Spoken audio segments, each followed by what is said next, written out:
सर्वांना स्वागत आहे तुमचं माझ्या चॅनलमध्ये। तर सांगायचं झालं तर निक्की आणि तिचा जो ग्रुप आहे, जसं की जान्हवी, वैभव, ते सगळे सगळे बसलेले होते आणि तिथे बसलेली निक्की पण होती।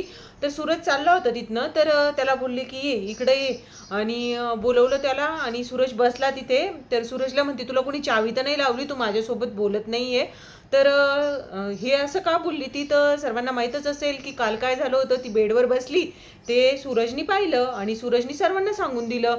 तर त्यावरती त्याला सांगत होती, चॅलेंज करत होती, तू जर असा वागला तर मी कशी वागल बघ।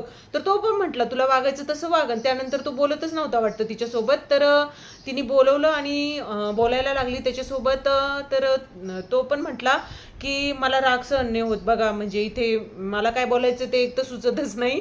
म्हणजे तो त्या दिवशी पण बोलत होता की मला काय बोलायचं तेच सुचत नाहीये इथं, तर मी काय सांगू। आणि समोरून जर असं कोणी आलं आडवं तर मग त्याला तर काय करणार। म्हणजे त्याचं म्हणणं आहे मला राग सहन नाही होत, मी काही पण बोलू शकतोय। काल तो खूप छान म्हटला, निक्के निक्के इकडे ये, आणि तू का बरं बसली बेडवर, सगळ्यांना भोगावं लागतं ना तू जे काय केलंय, म्हणजे बसली बेडवर।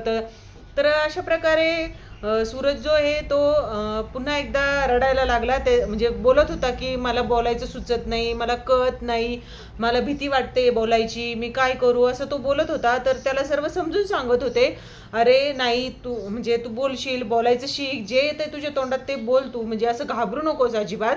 तर निक्की जी आहे ती आता सूरज सोबत पुन्हा एकदा चांगलं बोलण्याचा प्रयत्न करत आहे।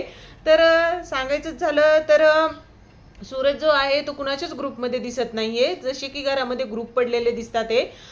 तर इथे निक्की आणि तिचा ग्रुप कायमच अशा चर्चा करताना दिसतो प्रत्येकाची। तर सूरज येत असतो कधी कधी बसायला यांच्याकडे। तर असेच व्हिडिओज बघण्यासाठी चॅनलला सबस्क्राईब करून ठेवा।